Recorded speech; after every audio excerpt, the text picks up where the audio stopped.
The Warbringer.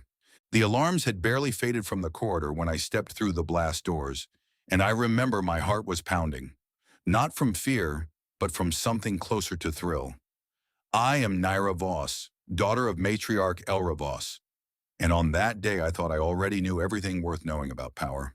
I was wrong. I simply hadn't found that out yet. The processing facility carried the smell every war camp seems to share. Scorched metal and old ash, a scent that soaks into the walls and never quite leaves. Guards in slate gray plating stood at intervals down the hall, rifles lowered, but never far from their hands. Row after row of cells stretched into the dim distance, holding soldiers pulled from a dozen conquered worlds. Some wailed. Some had gone quiet with grief. Most just stared at nothing, the particular stillness of people who've already lost. Then I saw him.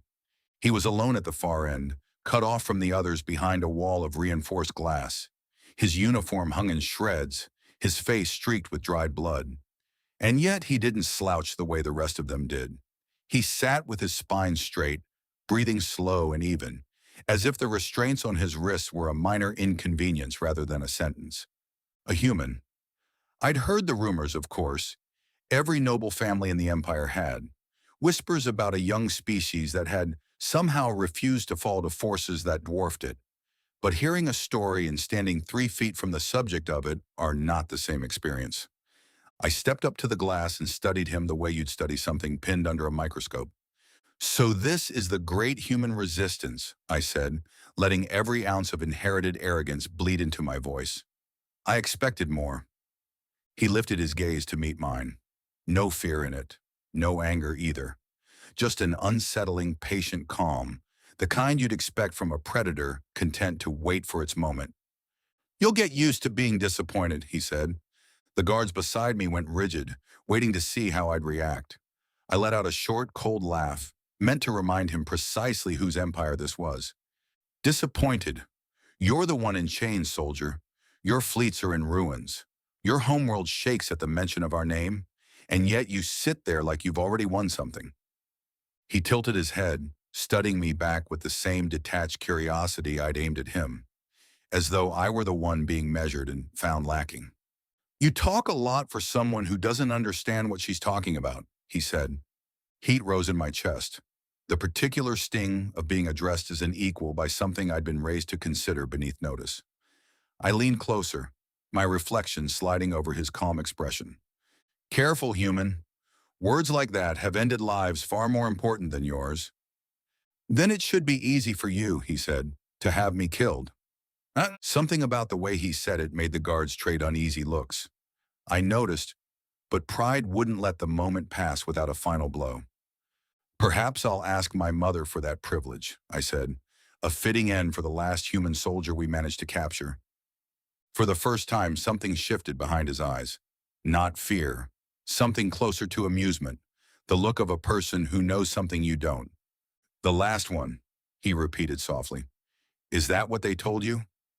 I opened my mouth to answer, but a hand landed gently on my shoulder. Duran, a broad-shouldered officer I recognized from my mother's honor guard. "My lady," he said quietly, "we shouldn't linger here. This prisoner carries a special classification." "Special classification?" I glanced at him. "He's a soldier from a defeated species. What could possibly make him special?" Dorn's jaw tightened. For a moment I thought he'd refuse to answer at all. Then he leaned in, dropping his voice so only I would hear it. "The order came straight from your mother's command staff. No noble may interact with this prisoner without her personal authorization." A cold unease settled in my chest, though I kept my face still. My mother rarely bothered herself with individual prisoners. She commanded fleets, brokered treaties, decided the fates of whole worlds. Why would a single human soldier warrant her direct attention? I turned back to the glass. He was still watching me, his expression unreadable now, as if he'd already lost interest in whatever game he thought I was playing. "What's your name, human?" I asked, trying to claw back some control over the exchange. A long pause, then, "Ethan Cole." "Well, Ethan Cole," I said, forcing steel into my voice. "Enjoy the cell. It may be the last comfort you get." I turned and walked away before he could respond, boots striking the metal floor. I told myself I was leaving because I'd grown bored of him, that his silence was just the last gasp of a defeated man. But the truth, the one I wasn't ready to admit even to myself, was that his stillness had rattled me more than any threat could have. At the end of the corridor, I glanced back through the narrow window. He hadn't moved. He was still watching the door, long after I'd gone. It wasn't the posture of a broken soldier. It was the posture of someone waiting. That night, I couldn't shake the feeling that I'd just spoken with something far more dangerous than the Empire understood. I told myself it was nonsense, that no single soldier, however strange his composure, could threaten an empire spanning 100 worlds. But somewhere beneath that certainty, a small, stubborn doubt had already taken root. And doubt, once it takes root, tends to grow whether you welcome it or not. I had no idea yet that the name Ethan Cole would soon be spoken in my household with the same dread reserved for plagues and storms. I had no idea my mother, a woman who had never bowed to any living creature, would kneel before this very prisoner within days. All I knew, lying awake and staring at my ceiling, was that for the first time in my life, I'd looked into eyes that weren't afraid of me. And that frightened me more than I wanted to admit. 3 days passed before I saw him again, and in that time my curiosity had curdled into something closer to obsession. I told myself it was boredom, the idle restlessness of a noble with too much time and too little to fill it. But every time I closed my eyes, I saw his calm face, heard that quiet voice telling me I didn't understand what I was talking about. It was during those 3 days that I first heard the word that would upend everything. I'd gone to my mother's private study to request approval for some minor formality, nothing that should have taken more than a moment. The door was slightly ajar, and before I could announce myself, I heard voices inside, low and tense in a way I'd never heard from that room before. I stopped, hand hovering over the frame. "The council wants answers," said General Thorell, one of my mother's most trusted advisors.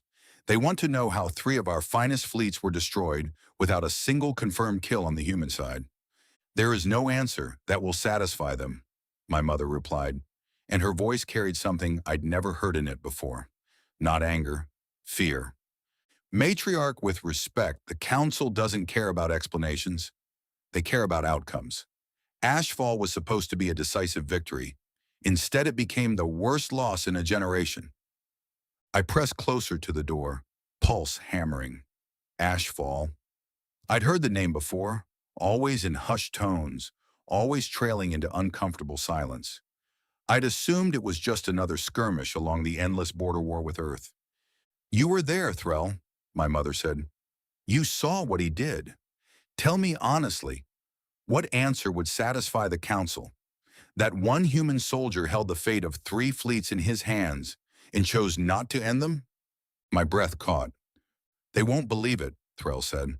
"They'll call it a lie to cover incompetence." "It is not a lie." Her voice sharpened, sharper than I'd ever heard it. "I was there.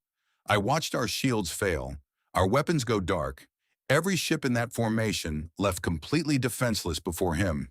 He had every justification to destroy us, and instead he lowered his weapon and requested a ceasefire." I stood frozen, trying to reconcile what I was hearing. My mother, commander of the largest fleet in our sector, conqueror of 3 worlds before I was even born, was speaking of a single soldier with something dangerously close to reverence. "What do we call him?" Threll asked. "The council will want a name for their reports." A long pause, then, "Warbringer. That's what our surviving officers started calling him after Ashfall. Not for what he destroyed, for what he chose to spare." I don't know how long I stood there, my mind racing to reconcile the calm, quiet prisoner I'd mocked with the figure my mother was describing in tones usually reserved for legends and nightmares. It didn't seem possible. Ethan Cole had been chained, bleeding, alone. He'd shown none of the power my mother spoke of, and yet the way he'd looked at me, that unshakable patience, suddenly meant something entirely different. I stepped back and slipped away down the corridor before anyone could catch me listening. I needed to see him again. I needed to understand exactly what I'd encountered in that cell. The next morning I went back to the holding facility, determined to see this through. but the guard stopped me before I even reached the corridor. "My lady," said an officer I didn't recognize, "the prisoner has been moved." "Moved where?" "To the isolation wing. Level 9 security. Only personnel with direct authorization from the matriarch may enter." Level 9. I'd never even heard the classification before.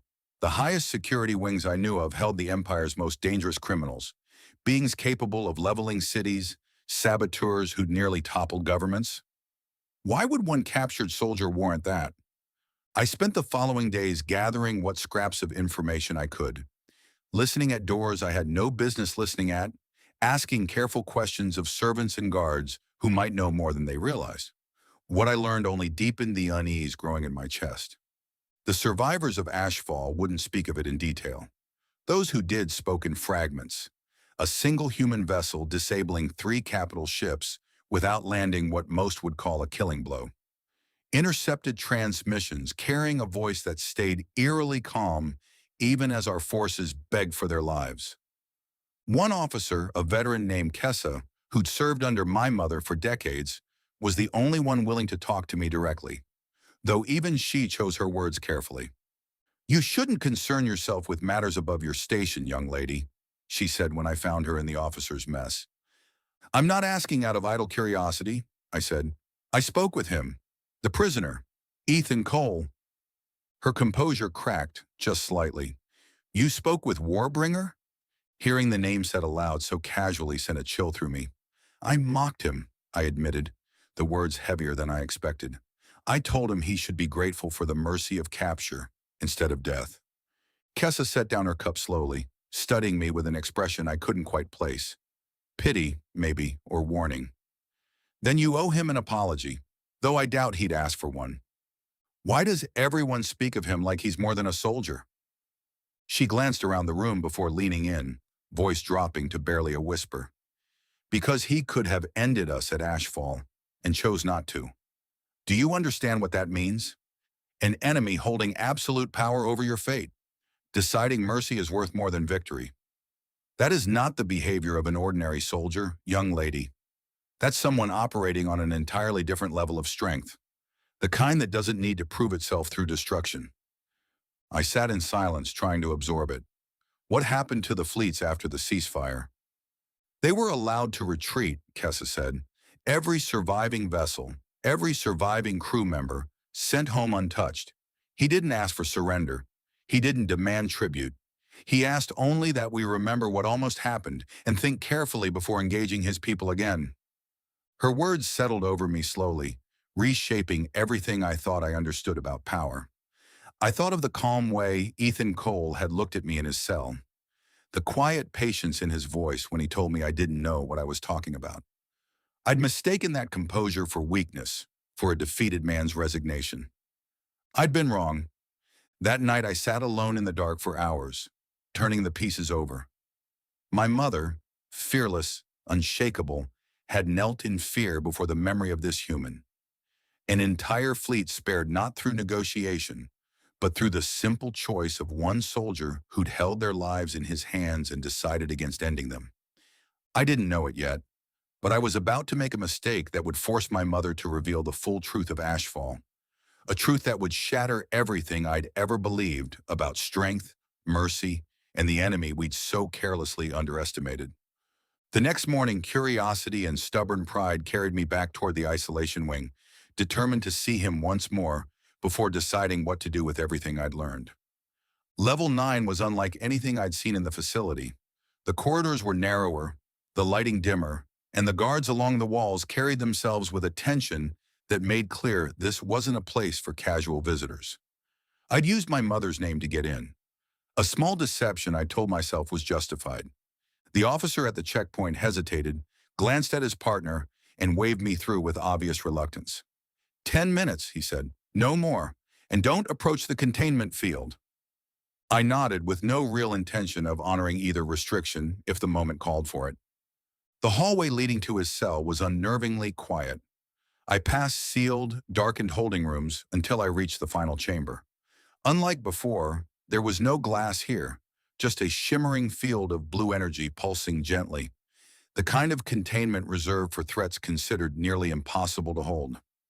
Ethan Cole sat in the center, still restrained, the chains heavier and more reinforced than before. He looked up as I approached. "Back so soon," he said, that same quiet calm in his voice. "I thought you'd grown bored of disappointment." I stepped closer, my earlier bravado faltering under the weight of everything I now knew. "I heard about Ashfall." Something shifted in his expression.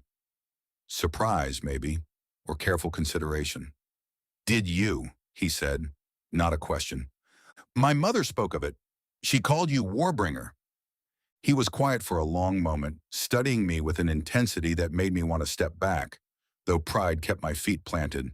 "That's not a name I chose for myself." "But it's one you earned," I countered, trying to reclaim ground I could feel slipping away with every word. "Is that what you came here to tell me? That you've heard a second-hand story and now think you understand something?" The edge in his voice landed harder than I expected. I straightened, falling back on the only defense I'd ever really known: pride. "I came because I wanted to see for myself whether the stories are true, whether the great Warbringer is truly as dangerous as everyone claims, or whether fear has simply exaggerated the actions of one soldier who got lucky." His expression didn't change, but something behind his eyes sharpened, like a blade drawn slowly from its sheath. "You want to know if the stories are true," he repeated. "Fine. Ask me directly. What do you want to know?" I hesitated, unprepared for the offer. I'd expected silence, maybe anger, not this calm invitation. "Did you really disable 3 capital ships alone?" "Yes." "Without destroying them?" "Yes." "Why?" The question hung between us, heavier than I expected. He studied me for a long moment before answering, and when he finally spoke, his voice had lost none of its calm but gained something else. Something close to weariness. "Because destroying them wouldn't have won anything," he said. "It would have ended lives that didn't need to end, and it would have made the next battle worse, not better. Mercy isn't weakness. It's a choice, usually the harder one." I frowned, unable to fully square his words with everything I'd been raised to believe. Our empire believes mercy shown to an enemy is mercy wasted. That kindness is only ever repaid with more aggression. "Then your empire has never actually tested that belief," he said simply. "You've only ever shown strength to those weaker than you. That's not the same as mercy. Real mercy is choosing not to destroy something when you absolutely could, knowing it might cost you later. That's what happened at Asheville." I fell silent, unsure how to respond. Everything about this conversation felt different from our first. Less a contest for dominance, more a lesson I hadn't asked for, but somehow needed. "You could have ended my mother's fleet," I said finally, almost to myself. "I could have. It would have been easy. Your shields were down. Your weapons were offline. Nothing stood between me and total victory. Then why didn't you take it?" He met my eyes directly, and for the first time I saw something beneath the calm, a depth of conviction that unsettled me more than any threat could have. "Because victory built on unnecessary destruction isn't victory," he said. "It's just cruelty wearing a different name. I didn't join this fight to prove how much damage I could do. I joined it to stop the damage from spreading further." I didn't know how to answer that. Everything I'd been taught since childhood about power and dominance suddenly felt small next to the plain conviction in his voice. "You still think we're weak, don't you?" he said, watching my face. I opened my mouth to deny it. The words wouldn't come. The truth was more complicated than yes or no. "I think," I said slowly, "that I don't understand you, and that frightens me more than I expected." Something in his expression softened, though the intensity never fully left his eyes. "Fear isn't a bad place to start," he said. "It usually means you're finally paying attention." Footsteps echoed down the corridor. The checkpoint officer, moving fast, his expression tight. "My lady, you need to leave immediately. Your mother's been informed you're here." My stomach dropped. I'd known this reckoning would come, just not this soon, and certainly not while I was standing in front of the very prisoner who'd thrown my entire understanding of the world into chaos. "Tell her I'm on my way to speak with her directly," I said, forcing steadiness into my voice. The guard hesitated, torn between obeying a noble and waiting for orders, then nodded and stepped back. I turned to Ethan Cole one last time. He watched the exchange with quiet interest, as if he already knew exactly how this would unfold. This isn't over, I said, though I wasn't certain anymore whether I meant it as a threat or simply as fact. No, he agreed, it isn't.